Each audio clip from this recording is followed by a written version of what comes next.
تستطيعون سماع ذلك؟ سايرن هيد يقاتل رومي من كيبوب ديمون هانترز.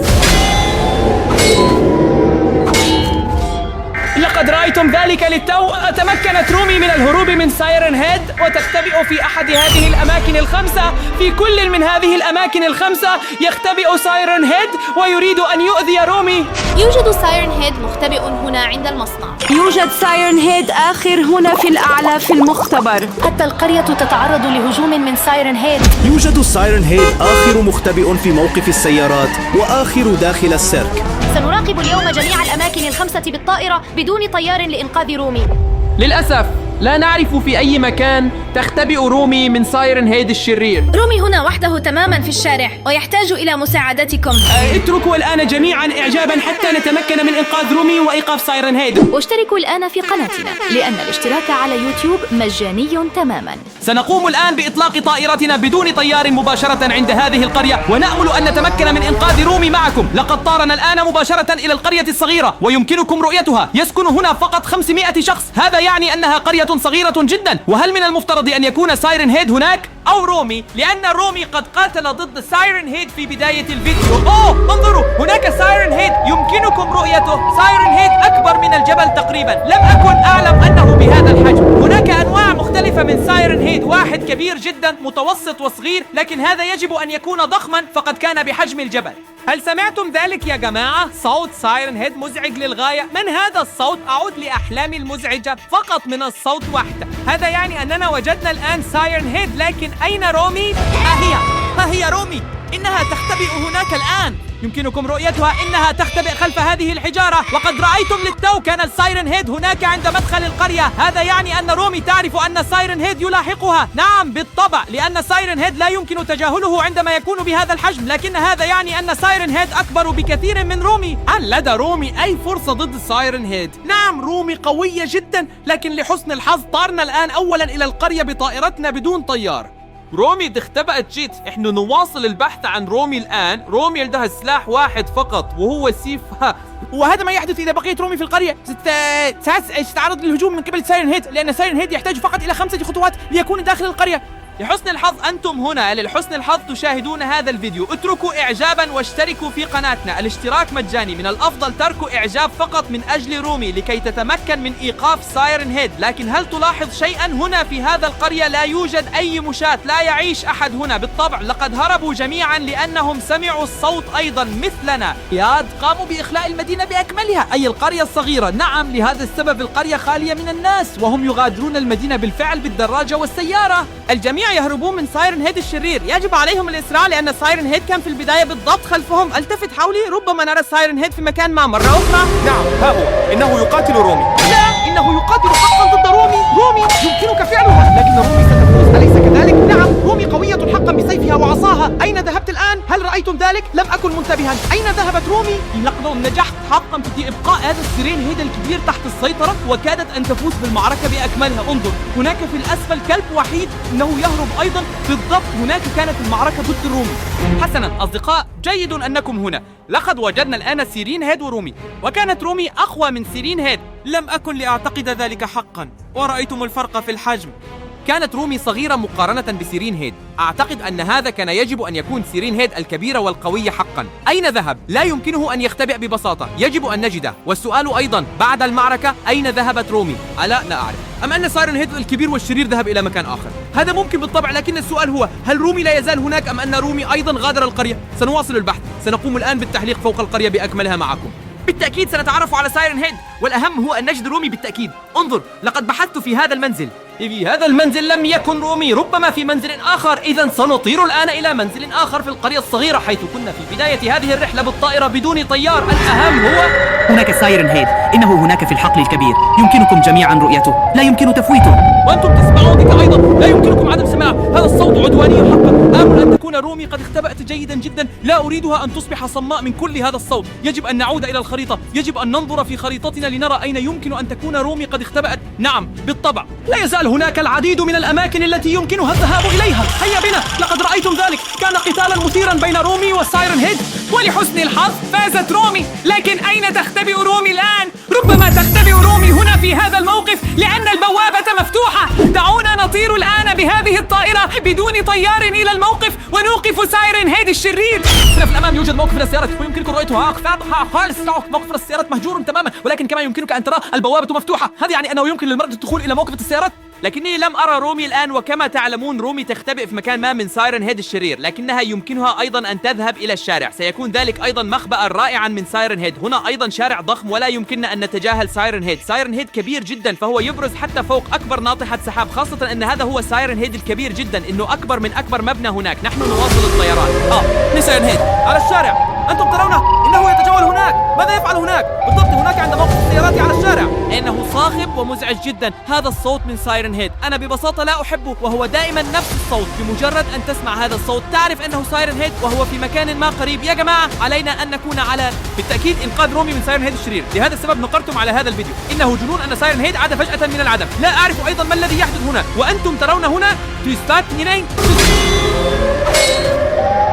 ماذا يفعلون؟ إنهم يقاتلون. لا، إنهم يقاتلون. زوي وسايرن هيد. زوي هزمت من قبل سايرن هيد. رومي فاز في المعركة الأولى ضد سايرن هيد، لكن المسكينة زوي. السؤال هو ماذا تفعل زوي هناك أصلا؟ كنا نظن أن رومي هناك. ثم يكون رومي أيضا في مكان قريب إذا كانت زوي موجودة هناك أيضا. ربما أرادوا أن يلتقوا، ربما أرادت زوي ورومي أن يلتقيا هناك في موقف السيارات. نحن نواصل الطيران وأنتم تراقبون رأس صفارة الإنذار الشرير أو رومي. أنتم جميعا تعرفون كيف يبدو رومي حتى لو خسرت الزوي. هناك رومي وهي تقاتل مرة أخرى ضد سايرن هيد. يا إلهي رومي ستنجحين للمرة الثانية، سوف تفوزين من أجل كيبوب تيمون هانترز. رومي لنذهب.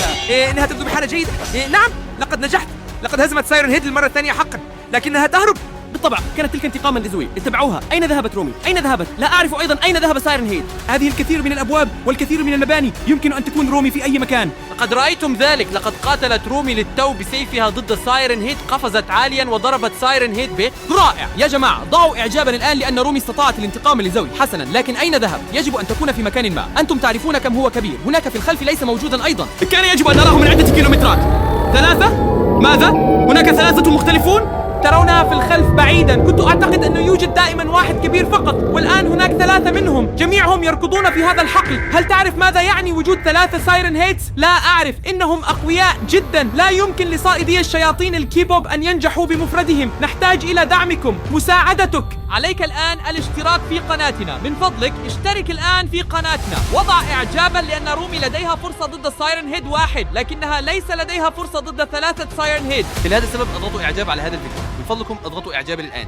فقط بهذا الإعجاب يمكنك إنقاذ رومي. نحن نواصل الطيران. أصدقاء يجب أن تكون رومي مختبئة هنا في مكان ما، لأن رومي هزمت سايرن هيد وتختبئ مرة أخرى لتضرب مجددا، لأن هناك 3 سايرن هيد، خاصة إذا كان الآن 3 سايرن هيد يقاتلون رومي، فمن المحتمل أن تخسر رومي. رومي تحتاج إلى دعم كبير، الكثير من الحب والكثير من الإعجابات.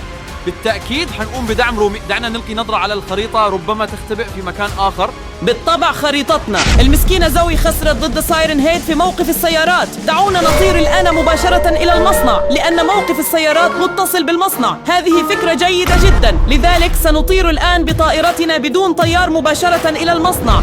ها هي المصنع أمامنا وسنطير معكم مباشرة إلى هناك. نأمل أن نجد رومي ولدينا فرصة جيدة، لأنكم يمكنكم أن تروا أن المصنع ليس كبيرا مثل قرية كاملة. وهنا أيضا لا يوجد أي شخص يا جماعة. هذا يعني أن سايرن هيد قريب من هنا، لكن هناك أماكن اختباء جيدة جدا. يمكنك الاختباء هنا في كل زاوية بشكل جيد جدا. هل تسمع ذلك؟ أستطيع سماع سايرن هيد بصوت خافت. يجب أن يكون قريبا. أنتم تسمعون ذلك؟ يجب أن يكون سايرن هيد هنا في مكان ما. نأمل أن لا يكون هناك رومي وجينو يركضون في اتجاهات مختلفة. هل رأوا ربما سايرن هيد؟ إنهم يسمعونه مثلنا، نحن نسمعه أيضا. واحد يركض إلى اليسار والآخر يركض إلى اليمين. نعم، لكن ماذا نفعل الآن؟ من يجب أن نتبع الآن؟ جينو أو رومي؟ نحن نتبع رومي. هذا الفيديو يسمى سايرن هيد ضد رومي. يجب أن ننقذ رومي.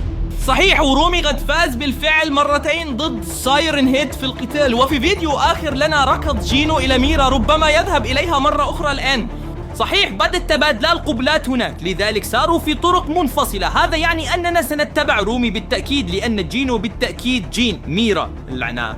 هذا يعني أننا سنتبع رومي بالتأكيد، لأن جينو لديه ميرا. صحيح، ورومي وحدها تماما كما هو الحال على الخريطة، وحدها تماما في الشارع. أين ذهبت؟ أين ذهب سايرن هيد؟ لا أعرف، لكن انظر إلى المصنع، إنه أكبر مما كنت أعتقد.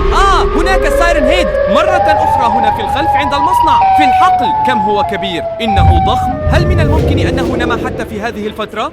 أو هل هذا شخص آخر؟ هذا ممكن حق. ارجعوا قليلا شاهدوا الفيديو مرة أخرى من البداية. لقد أصبح أكبر. في البداية كان رأس الصفارة بهذا الحجم والآن أصبح أكبر. كيف يمكن أن يكون ذلك؟ ربما تختاروا رومي هنا في هذه الحاوية البرتقالية لأنه مخبى جيد. هكذا سأفعل. حاوية صغيرة لا يراها سايرن هيد. هناك فقط خشب بالداخل يا جماعة. ماذا سنفعل الآن؟ عند الجسر يجب أن تكون رومي في مكان ما. لقد كانت هناك للتو مع جينو. دعنا نذهب إلى الخريطة. يجب أن نشوف الآن أين ذهب جينو وأين ذهبت رومي. لدينا الكثير من الأماكن التي يجب أن نغطيها بالطائرة بدون طيار، لكن في كل مكان يوجد سايرن هيد. يجب أن نكون حذرين. تأتون معنا. نحن ذاهبون الآن إلى الخريطة. ميرا وجينو ركضان للتو في اتجاهات مختلفة. لا نريد أن يركض جينو في اتجاه ميرا. لقد تبادلا القبلات من قبل. هذا يعني أن سايرن هيد يمكنه الآن مهاجمة جينو وميرا أيضا. آمل أننا لسنا متأخرين، لذلك نبدأ الطائرة بدون طيار في 3 2 1. نحن الآن هنا في السيرك وعلينا إنقاذ جينو وميرا. نأمل أن نتمكن من ذلك، لكن انظروا كم هو كبير هذا السيرك. يمكنهم الاختباء في أي مكان هنا، ونعلم أن هناك أيضا مراحيض هنا. لقد رأيتموها للتو على الخريطة. نأمل أن تكون مجرد مرحاض واحد وليس مرة أخرى الكثير والكثير. عندها سيصبح الأمر صعبا جدا بالنسبة لنا. ها هما ميرا وجينو. ماذا يفعلان هناك؟ إنهما يتبادلان القبل. لا يمكن أن يكون هذا صحيحا. حقا ميرا وجينو يتبادلان القبلات. طيب ولا نستطيع أن نلفت النظر. في الواقع كان يجب على جينو أن يقابل رومي. كانت رومي محقة تماما. هي محقة في أن تكون غاضبة لأن ميرا وجينو يتبادلان القبلات بكل بساطة. ومع ذلك لا يمكننا السماح لتويلت إيتر بإيذاء ميرا أو جينو بأي شكل من الأشكال. لماذا؟ لأنه إذا اختفت ميرا فلن يكون هناك حيل يدوية بعد الآن، وهذا يعني عدم وجود حفلات موسيقية ولا جزء ثاني من الفيلم. تأكدوا من عدم إيقاف هذا الفيديو بأي حال من الأحوال. شاهدوا هذا الفيديو حتى النهاية، ومن الأفضل أن تتركوا جميعا إعجابا. ترون كم هو كبير هذا المكان. هذا هو السيرك، لكن المنطقة كلها تنتمي أيضا إلى السيرك. لقد طرت بعيدا عن قصد حتى نحصل على رؤية جيدة لنرى إذا كنا سنجد أو نرى أي شخص هنا، لكنني لم أرى حتى الآن. هناك تويلت إيتر. أنت محق. وهل تعرف إلى أين يتجه؟ انظر إلى أين يتجه. باتجاه السيرك. يمكنكم رؤية أنه يسير هناك، كما لو أن تويلت إيتر يعرف أن ميرا وجينو عند السيرك. أين ذهب؟ الفندادة وهنا في الأسفل؟ لا، ده مجرد إنسان. ما يا جماعة بس رأيتم للتو تويلت إيتر الحقيقي إلى أين ذهب؟ 100% ذهب تويلت إيتر إلى السيرك. إذن سنطير الآن بطائرتنا بدون طيار مباشرة إلى السيرك، وعلينا إنقاذ جينو وميرا. نعم، يجب أن نحذرهم أن تويلت إيتر قريب جدا بالضبط عن السيرك. هل رأيتم ما حدث للتو مع السيرك؟ أين ذهب السيرك؟ كان هناك سيرك للتو. لا، السيرك قد اختفى. لا، هو الآن غير موجود. بالطبع هو الآن غير موجود، لكنه كان موجودا للتو.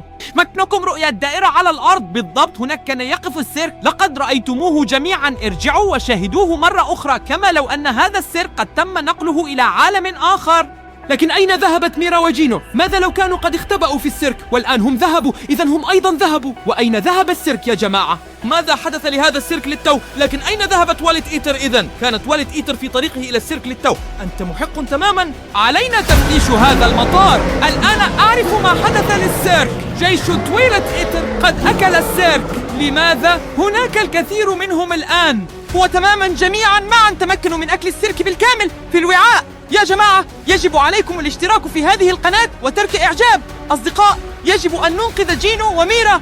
أين ذهبوا؟ آمل ألا تأتي رومي إلى هنا الآن أيضا، لأنهم يعرفون أن الاثنين يتبادلان القبلات هناك. لا أعرف ماذا ستفعل رومي مع جينو إذا قابلته. ربما سيفترقان في يوم من الأيام، وجينو سيعود أخيرا إلى رومي الثنائي العاشق لهذا العام.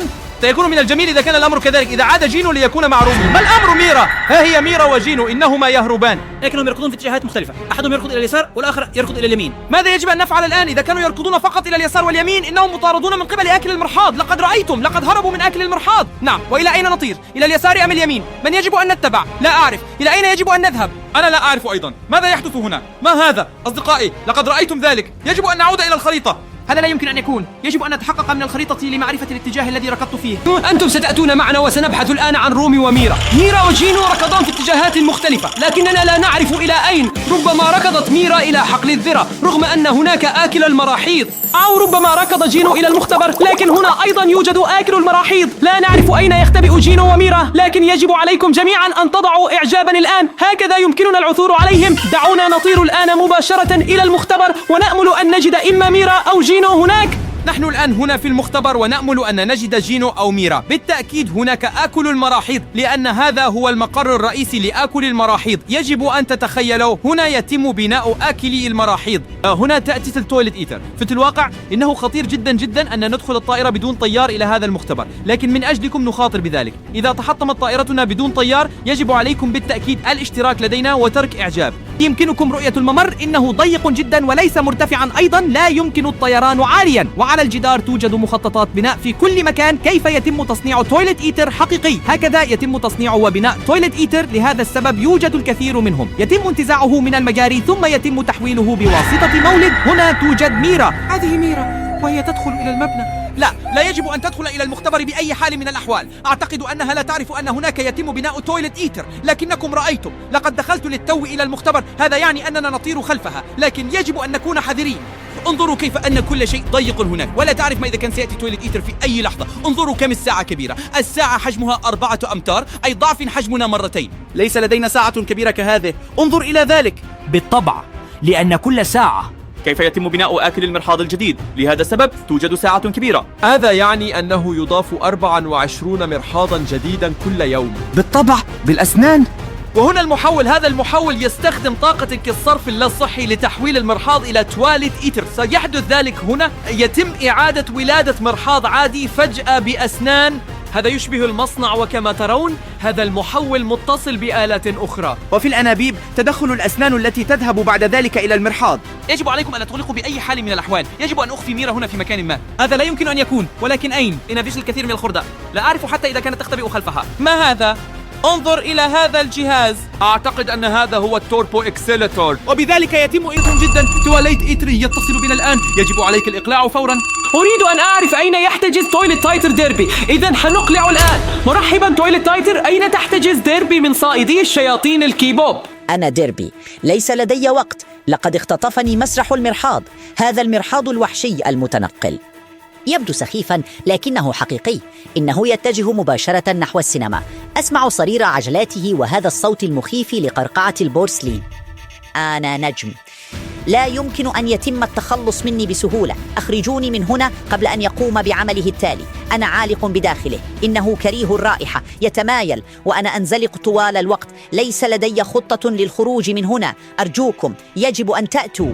لقد أنهى المكالمة. هل سمعتم ما قاله ديربي؟ إنه موجود هنا فوق السينما. لا يجب أن نضيع أي وقت الآن. يمكنكم أن تروا أن السينما تحترق. علينا تشغيل الطائرة بدون طيار فورا. لا أستطيع أن أصدق أن ديربي اتصل باستخدام هاتف تواليت إيتر، لكن لحسن الحظ لقد اتصل بنا، لذا نعرف الآن بالضبط إلى أين يذهبون. إلى السينما، ويمكنكم رؤية السينما هنا في الأمام. يجب عليكم البحث عن ديربي وتواليت إيتر النمر الأزرق. لذلك لم يستطع إلى الاتصال لفترة قصيرة جدا، ويقول مرحبا، شكرا على المساعدة، أنا ذاهب مباشرة إلى السينما. تراكوت.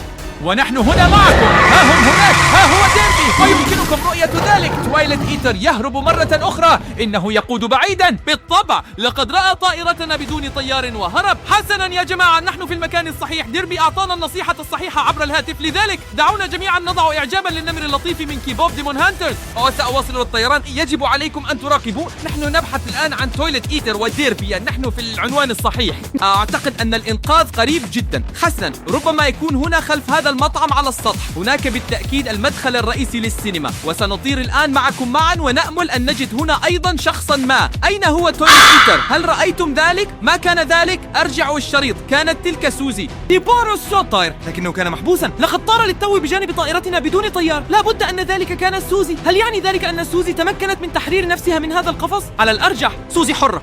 كم هو رائع ذلك؟ يا إله، هناك ديربي وتواليت إيتر مرة أخرى، وهم يهربون مرة أخرى. رأيتهم مباشرة أمامك. ماذا يحدث هنا؟ أولا استطاعت سوزي أن تحرر نفسها. أعتقد على الأقل كانت سوزي، وهنا يوجد تواليت إيتر مع ديربي. يمكنكم الرجوع إلى الوراء لتروا ما إذا كان هذا الطائر حقا من كيبوب ديمون هانترز. لكن أين ذهب الآن تواليت إيتر وديربي؟ لا أعرف. لقد هربوا بسرعة كبيرة مباشرة على طول هذا الطريق. هل تعتقد أنهم هربوا لأن سوزي تحررت، أو لأنه رآنا مرة أخرى مع الطائرة بدون طيار؟ إنه يلعب معنا لعبة القط والفأر، ثم نعود إلى الخريطة ونرى إلى أين يمكن أن يذهب، إلى مكان آخر. لقد رأيتم تواليت إيتر يقود الآن مع ديربي مباشرة إلى قلعة الأشباح.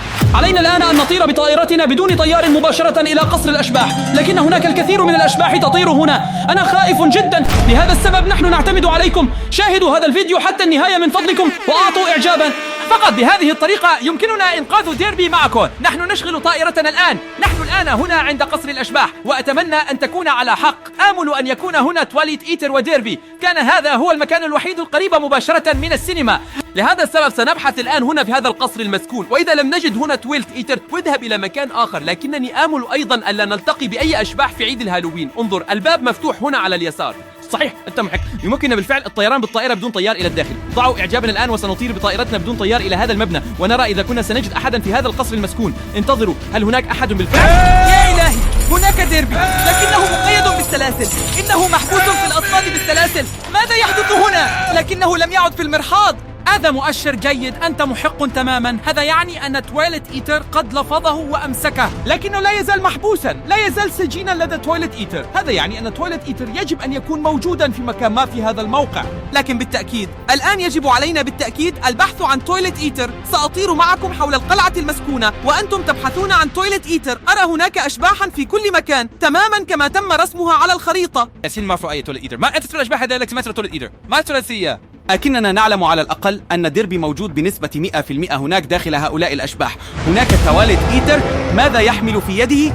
لقد أحضر شيئا ما هذا؟ هل يمكنكم التعرف على ذلك؟ لا أراه جيدا. ماذا يحمل تواليت إيتر في يده؟ وماذا ينوي أن يفعل به؟ أعتقد أنه يريد أن يؤذي ديربي به. لا يمكن أن يكون، ولهذا يحتجزه هناك. أنتم ترون ذلك يا جماعة، لقد هرب. هو ببساطة اختفى، خرج بالضبط من هذا الباب. حسنا، علينا الآن أن نواصل الطيران. سنطير مرة أخرى حول قلعة الأشباح ونبحث عن أي شخص. إذا ديربي بالتأكيد في الغرفة ويتم احتجازه. تواليت إيتر قد أحضر شيئا هنا للتو، لكننا لا نعرف من الذي ينوي فعله به، وسوزي مفقودة تماما. لا أستطيع أن أتصور أن تويلت إيتر سيفعل شيئا لديربي. لا، ما أستطيع أن أتصور ذلك أيضا. لذلك يا جماعة دعونا نضع إعجابا الآن. يجب علينا إنقاذ هذا النمر. فقط أنت هناك يمكنك بإعجاب. هناك سوزي. ماذا تفعل سوزي هناك؟ ماذا تفعل هناك؟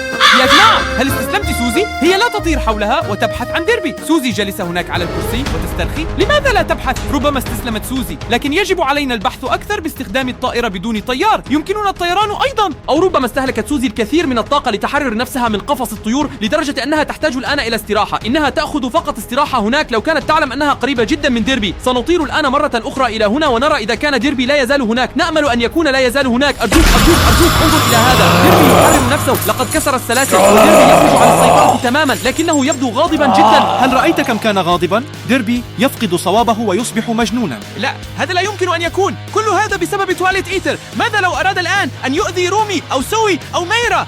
لا يعرف حتى ما يفعل. لقد أصبح مجنونا تماما. يجب أن نعود فورا إلى الخريطة ونرى إلى أين يمكن أن يذهب ديربي. يجب أن نحذر الآخرين من صائدي الشياطين الكيبوب. لقد رأيتم للتو تمكن ديربي من تحرير نفسه، لكنه يفقد السيطرة تماما. ماذا لو أراد الآن ديربي أو رومي أو سوي أو ميرا أن يؤذيهم من قبل صائدي الشياطين الكيبوب؟ في الواقع ديربي جيد، لكن بسبب تواليت إيتر الشرير أصبح الآن يدور تماما وأصبح مجنونا. لذلك نحن نطير الآن مباشرة إلى موقع البناء ونأمل أن نتمكن من مقابلة ديربي هناك. نحن الفين حلق فوق هذا الموقع. خريطتنا لم تكذب حتى الآن. خريطتنا تقول إن ميرا وديربي هنا، لكن انظر إلى حجم موقع البناء. يمكن لميرا أن تختبئ في أي مكان هناك. نأمل. حسنا، هذا حقا مكثف. وانظر إلى المبنى، إنه ينهار. كل غرفة مفتوحة، لكن هذا يعني أيضا أنه جيد بالنسبة لنا. يمكننا الطيران إلى كل غرفة. نحن نبحث عن ديربي أو ميرا، واحد من الاثنين. بالطبع من المثالي أن نجد كلاهما، سيكون ذلك جيدا جدا، لكن الخريطة تقول إن كلاهما موجود هناك الآن. أنت تعرف كيف يبدو ديربي. إنه نمر أزرق صغير. هذا هو النمر من فرقة كيبوب ديمون هانترز. وميرا لديها شعر طويل بس ريس للتو تقبل جينو. هربت مباشرة إلى موقع البناء. لكن ماذا تريد في موقع البناء؟ لا أعرف. لكن ربما هو لقاء مع ديربي. بالتأكيد لا يجب أن تكون قد فعل. ها هو ديربي. الخريطة كانت صحيحة. وجدنا ديربي في موقع البناء. انظر، إنه جالس هناك. لماذا هرب؟ وكأنه يريد مراقبة كل شيء من الأعلى، لأنه كان في الغرفة العلوية. يريد مراقبة كل شيء. يريد أن يعرف عن كل شيء. أو ربما هو ينتظر هناك مباشرة لميرا. لماذا؟ بالطبع يمكنه أن يرى من هناك عندما تأتي ميرا. يقول ميرا يجب عليك بالتأكيد ألا تقابلي جينو بعد الآن. نعم، لهذا السبب يحتاجون للتحدث مع بعضهم البعض. حسنا، لكننا وجدنا ديربي، لذا يجب أن تكون ميرا في مكان ما هنا أيضا. السؤال لا يزال قائما، أين ميرا؟ يا جماعة، سأطير فوق جميع الطوابق الآن. ربما سنرى ميرا أو ديربي في مكان ما. من الغريب كيف تبدو الغرف فارغة تماما. لا يوجد شيء متبقي، لا أشخاص، لا أثاث ولا نوافذ بعد الآن. يجب أن تكون ميرا في غرفة ما. سأطير قليلا أقرب. هناك ميرا وهم يتشاجرون. ماذا يفعل ديربي هناك؟ ديربي وميرا يتشاجران. لماذا يتشاجران؟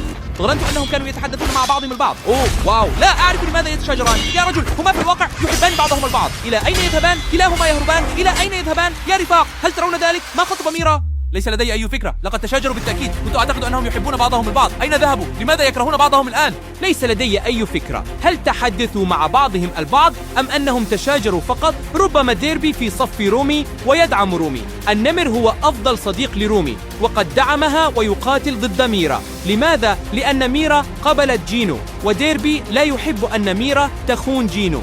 وإلا فإن فريق صائدي الشياطين الكوريين سيتهدم ولن يكون هناك المزيد من الحفلات. لا أستطيع استيعاب ذلك. بالنسبة لي كان جينو ورومي هما الثنائي والآن أصبح جينو وميرا. يا رجل، هذا الثنائي هو رقم واحد. أنت تعرف كيف تسير الأمور. جينو وميرا لا يتناسبان معا على الإطلاق. لا يعجبني ذلك على الإطلاق. اتركوا إعجابكم الآن إذا كانت جينو ورومي هما أفضل زوجين. لكنني ما زلت أبحث عن ميرا وديربي. لكن أين هم هنا؟ كانوا داخل المبنى في غرفة. إنهم هناك في مكان ما 100%. سأطير لأعلى. من الأعلى لدينا رؤية أفضل بكثير مع طائرتنا بدون طيار. إذا أغوت شيئا أترك إعجاب. يجب أن نبكي من العثور على نمر في موقع البناء. تعرف موقع. هنا نتصل برومي الآن ونبلغها بالأخبار السيئة. هذه فكرة رائعة لنا. لا أصدق أن ميرا قد تشاجرت مع ديربي، لكن علينا الاتصال برومي الآن لإعطائها الأخبار السيئة عن جينو وميرا. نأمل أن ترد رومي. الهاتف يرن. نأمل أن ترد رومي. أمل ألا تفقد وعيها عندما نخبرها أن جينو الحبيب خانها مع ميرا. لقد تبادلا القبل فقط. مرحبا يا شباب، كيف حالكم؟ هل عندكم أخبار جيدة لي؟ لدينا أخبار سيئة حقا لك. لن تصدق ذلك. جينو قبل ميرا. جينو مع ميرا؟ ماذا؟ هي بالذات؟ لا أستطيع أن أصدق ذلك رغم أنني كنت أشعر به في أعماقي. كل الشكوك، الأسئلة، الليالي التي كنت أستيقظ فيها كانت كلها حقيقية. جينو خانني. ميرا خانتني وأنا أقف هنا وحدي مع هذا الألم الذي يبدو وكأنه لن يزول أبداً. يا جماعة، هل رأيتم ذلك؟ رومي أغلقت